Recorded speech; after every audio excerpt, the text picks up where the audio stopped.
Always, always, always just be truthful and honest. No one has all the answers. The only stupid question is the one you don't ask, Always ask questions and always just validate everything. Give yourself some grace, Think positive about your business. Just try to build confidence in your everyday world. It doesn't mean you have to work 24/7. Don't ever disparage other realtors, ever, for any reason, ever. And never count your commission before you're closed. Don't ever do that. It's a bad idea. Hi, I'm Tim, real estate agent, veteran, and author of The Freedom Agent. You're listening to the Freedom Agent podcast, where we help agents stop being the bottleneck in their business. Through conversations, stories, and real strategies, we'll show you how to scale smarter and finally take back your time. All right, everybody, welcome here again to another episode of the Freedom Agent podcast. I'm super excited to bring on Terri Hock here with eXp Realty here in Northwest Florida, right here where I am. Super excited to have her here today. She's going to be sharing some insights. And Terri, how many years have you been in this area for real estate? I got licensed in 2019, November 2019, but I actually didn't start working until February of 2020. Okay, great. And you've been putting the work in so far, right? You've closed like 10 million so far this year or something. Yeah. That's really impressive in a tough market here. And I believe you've got the team, the Sold Sisters of the Emerald Coast. Is that right? We have a team, but we're not really. No, more of a group, if you will. Okay, well, that's awesome. And you've got a background there in healthcare and transitioned over, and I'm really, really super excited to hear about that. So I'm going to go ahead and step back, and I want to ask the first question here. So walk me through how you got into real estate and the moment that things really just started clicking for you. Okay, I will. So I do have a 20-year healthcare background. At the same time, I owned 4 businesses and I was raising 3 children. Got a divorce, moved back to Florida. My family's lived in this area since 1964. My dad's last duty station was Eglin. And so I've been here on and off for a long time, most of my life. Well, I got remarried. My husband was active duty military Air Force, and his last duty assignment was Kirtland Air Force Base in Albuquerque. So we moved out there, and I started working in higher education. Okay. I worked 18 years in higher education. One was the first 10 years was in a brick and mortar school, and then I was recruited by an online school out of Laguna Hills, California. So I was working remote, when remote wasn't a cool thing to do at that time. We came back here. My husband, like I said, had separated from the Air Force after 20 years. My kids are all grown. So I ended up going to my 40th high school reunion. And I ran into a friend of mine I've known since elementary school, and she's a realtor and has been since we graduated high school. Her name's Janet Smith Johnson, and she's with ERA here in this area in Northwest Florida. And she said, "So what are you doing now?" And I said, "Well, I guess I'm retired." And she said, I said, "I live 800 feet from the Gulf. I walk the beach, I ride my bike, I swim. I just, you can only paint the baseboard so many times." After about a year, I just kind of got bored. And she said, "Well, you should become a realtor." And I was like, "Why would I want to do that?" She said, "Because you can help people." And I said, "Well, that's all I've ever done is help people." So I studied, got my license. In fact, the company that I worked for, the college out in California, they were a real estate school. So I had already tested all their courses for real estate, MLO, appraisal, the whole thing. So I felt really confident that, I could do this. I'm a lifelong learner. I hold a master's degree in adult education, a business degree. So I have a business background anyway. And so that's really how I kind of transitioned into real estate, was just kind of getting, my friends just said, "Hey, why don't you try this?" And I said, "I'm going to try it." So that's what I did. And it's been really, really rewarding. It's not an easy career. Um, there's a lot of challenges, obviously. Consumer facing is, I mean, real estate agents kind of get a bad rap, but I always say they don't really know who I am. They don't know my background. They don't know what I'm about. So that's kind of how I did it. I love that. And once you got into it, when was that moment that your career really started kicking? When did it click? Um, the first year I did okay for a first year agent. I think I closed like 9 properties. Nice. And then, I didn't have a lot of help. So that would be something that I would encourage new agents to do, is get a mentor, get a coach, learn about it. But what I did it kind of by the school of hard knocks, if you will. I just looked at it, Tim, in a big picture, right? I said, what do people really want? They don't want to go to Zillow or Realtor.com or whatever and figure out what their home is worth.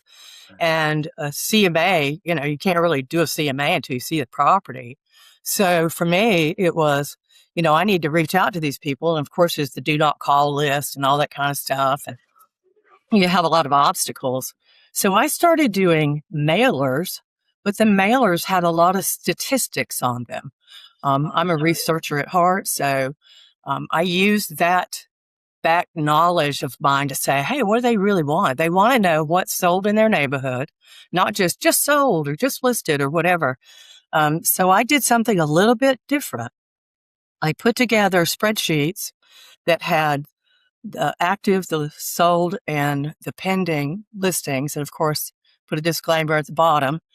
I put these postcards into envelopes so they looked like a wedding invitation, and everybody was going to open them. And they did. And so I started farming one small condo complex at Fountainhead, and I probably sold 18 in the first 2 years that I did that. That's where I met Stephanie. That was our, yeah, Exactly. rental. That's And a I good thought, well, point. if I'm going to help these people, I can help people at the El Matador or Yeah. wherever. So I just started my career really just kind of farming. Um, and then I met a lot of really nice people, and I just got to know a lot of different folks, talked to everybody about real estate, stayed on top of marketing statistics and things like that. And then my career in real estate became really organic.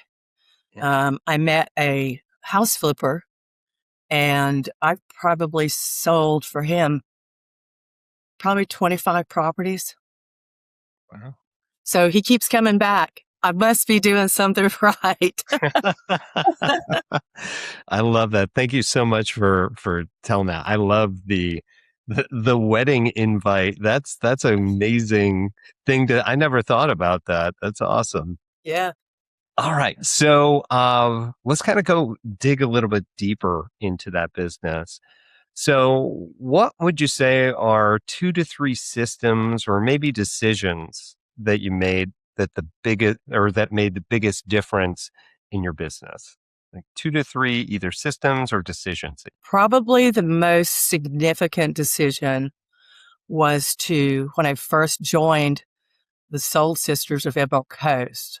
Mhm. I actually was in a transaction with one of their members. There were only 3 of them. And she said, are you happy where you are? And I said, no. And that's not to disparage anyone. It just wasn't a good fit for me. Sure. You've got to go find your, goose with the golden egg. So she asked me to go to a meeting. And when I met these 3 females, we all just thought along the same lines. Like we all had very similar thoughts, and we met on a consistent basis. And then the associate broker there she's just fabulous. And so I got a lot of really good nuggets from her. And anytime I had any questions, I would, lean on her. The other types of things that I did that made a difference was just listening to people, what their needs were, just being 100% I'm 100% honest. I work with high integrity and ethics. Those are the attributes that anyone in this business must have. The other is that when I was working with other agents, which I have to tell you, this area has some of the best real estate agents, in the country. I was supported by so many people because when I got into it, I didn't feel like I knew what I was doing. And whoever was all the transaction on the other side, they didn't have to handhold me, but they were open to answering questions and things like that. So it was really great experience the first couple of years that I was in real estate working as an active agent. I stayed mainly on the listing side, so I had to figure that part out. And so I went in and just talked with people about, listing their property. I would go to people's homes. I would go door to door and just talk with people in my neighborhood. Not just soliciting anyone, but just talking to neighbors, to friends. And I think that was probably a pivotal portion of what I was doing in my business as well. I'm not a cold caller. I don't like to be cold called, and so I don't cold call people. Just, we already get so much spam. It's hard to weed through it, right? No, I got you. I personally, I did it as a younger agent, as a newer agent, but I'm not a cold caller at heart either. Person. And thank you so much for mentioning that about the realtors here in Northwest Florida. I would absolutely attest to that, not just because I'm here, but because I've worked in Dayton, Ohio, worked in upstate New York, and it is a wildly different game within those markets. So yes. I just closed a property down in the Villages in Central Florida. It's actually my mother-in-law's home. And that's a whole nother animal down there. Oh yeah. They have their own MLS. I had to join Stellar MLS down there. It was tough. Plus there's just a lot on the market, but we did it. We just closed Thursday. Congrats. So, yeah, thanks. That's awesome. What do you perceive that most agents get wrong that you figured out? Like a little bit of advice that you would like to give to agents as they move. Okay. My best advice is to, as I said previously, to get a mentor, right? Get a coach, have someone to bounce your transaction off of your broker. If you have a really good broker, we have 8 brokers at eXp in Florida. So there's never a time where I can't speak with a broker. Always, always, always just be truthful and honest. No one has all the answers. That's just hands down. Nobody has all the answers. The only stupid question is the one you don't ask, And so we always ask questions and always just validate everything. And then just lean on your leadership. That's what I would say. Don't ever disparage other realtors, ever, for any reason, ever. Not on especially on social media. It's just, it's unprofessional. Just don't ever do it. If you don't agree with what someone says, you just don't say anything about it. You just move along to the next topic or whatever. And never count your commission before you're closed. Don't ever do that. It's a bad idea. You get your hopes up. You're like, oh, I'm going to go on vacation or I'm going to do this or what. No, just don't do that. No, I love that. I think that truthful and honest goes all hand in hand with that because you can't go wrong when you have high integrity. Is that right? That's absolutely true. Yes. All right. Hey, quick break. I believe the best agents in this industry have been sold a lie. That being great at this job means losing everything else to do it. Nobody ever told you that was a choice, not a requirement. The Freedom Agent is a coaching platform and virtual assistant connection company built for agents who want to keep their production and actually get their time back. If you're ready to build that system with a coach beside you or just need your first trained VA in place, that's exactly what we do. Check us out at freedomagent.net. All right, back at it. So, Terry, I'm going to ask you a little bit more of a harder question. Is that okay? Sure. All right. So, let me ask, if you disappeared for 2 weeks, what breaks in your business?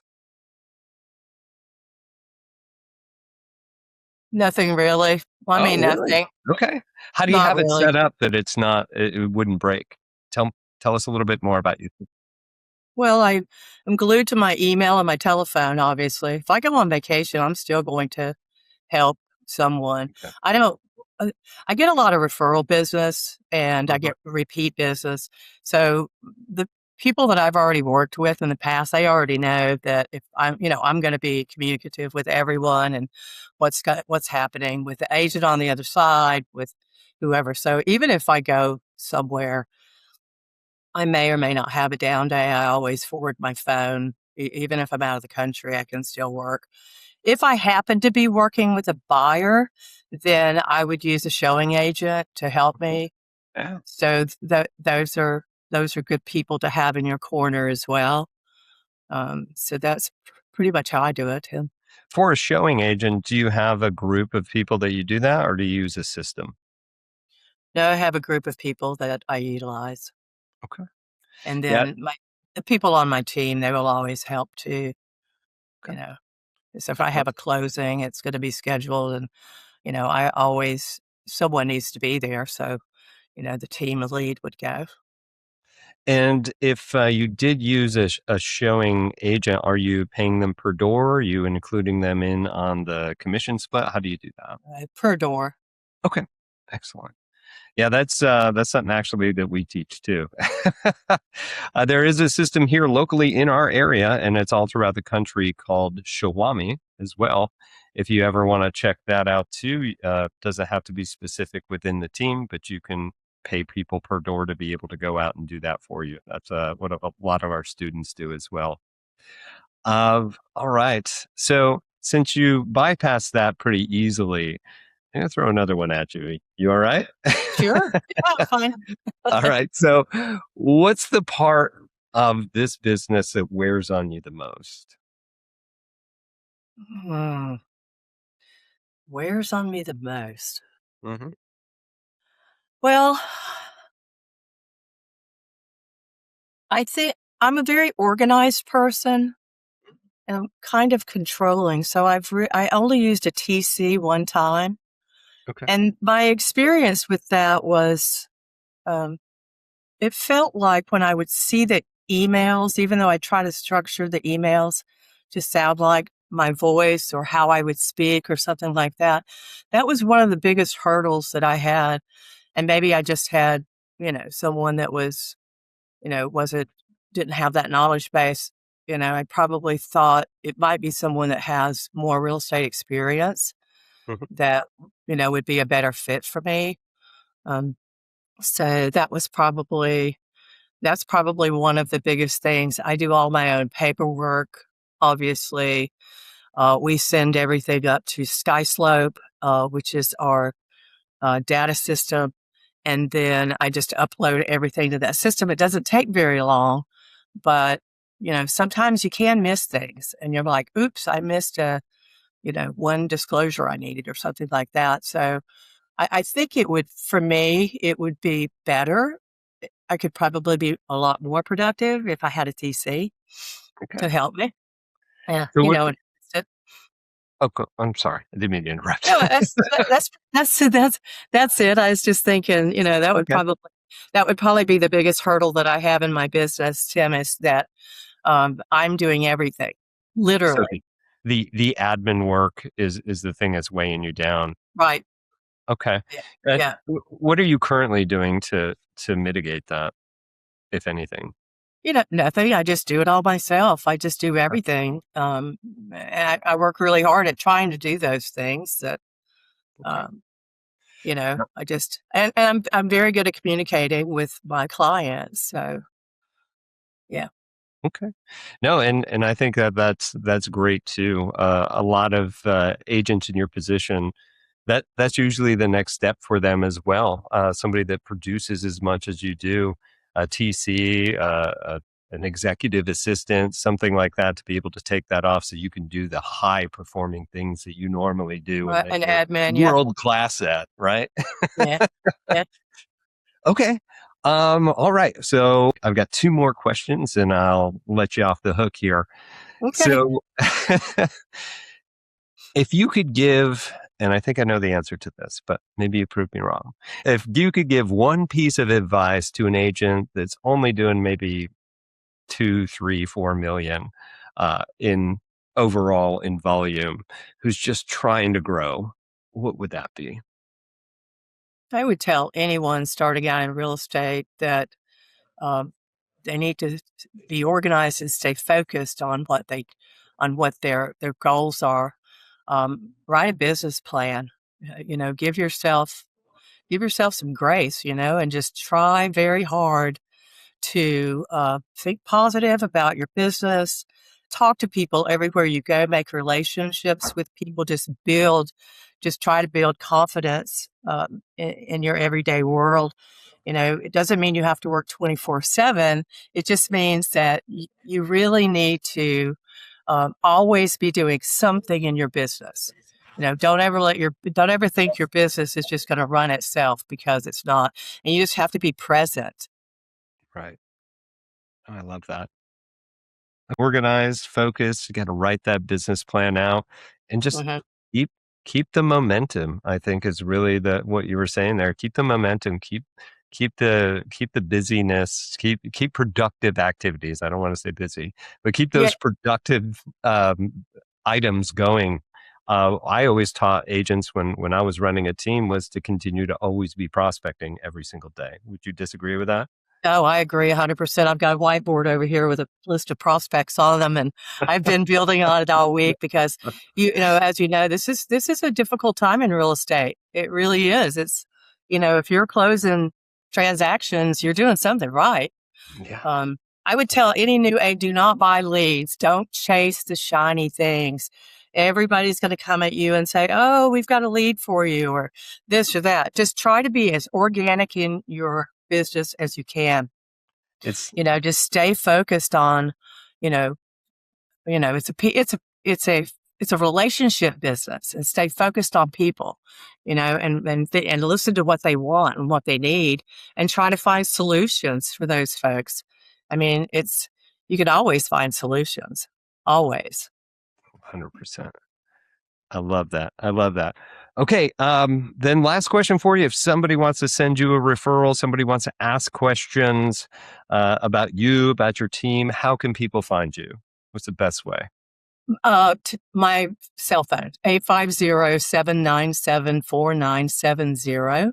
Mhm. And then my website, you could just learn about me on my website and see my testimonials for my clients. It's terrihock.exp. .com. So my email's terrihock.realtor@gmail.com. Perfect. Perfect. Hey, Terri, I really want to say thank you so much for being on this Thank episode today. I you. think there was so much value in here. I love specifically about finding a mentor, finding a coach, especially coming from a coach, right? But it's really so true to have somebody out there to be able to bounce things off of, because going it alone is a tough road. Would you agree? Absolutely. Yeah. It's a tough road. And you want good leadership. That's always super important, is to have a good leader and somebody that's got your back, because this is a huge undertaking for your clients. Yes, it's the largest transaction they'll probably ever do in their life. And there's a lot of responsibility that comes with that, as you know. And so, you just want to make sure that you've got someone that back there that can help you. I couldn't agree more. If it wasn't for the team that I originally came on, I wouldn't have found my success early either. So that's so true. I love that. All right, guys. Again, thank you so much here for listening to the Freedom Agent podcast. If anybody wants to go deeper into the systems, of course, you can always check out our Freedom Agent book that was published, Amazon bestseller, by the way, on Amazon. It's a quick read or listen if you ever want to check it out, or go ahead. If you're interested in more of our services here, go to freedomagent.net. But again, appreciate everybody here. We'll see you in our next episode. Thank you so much, Terri. Thank you. We appreciate you being here for this episode of the Freedom Agent Podcast. If you're serious about scaling your business without working nonstop, check out the free resources, the webinar, and the Freedom Agent book below. We'll see you in our next episode.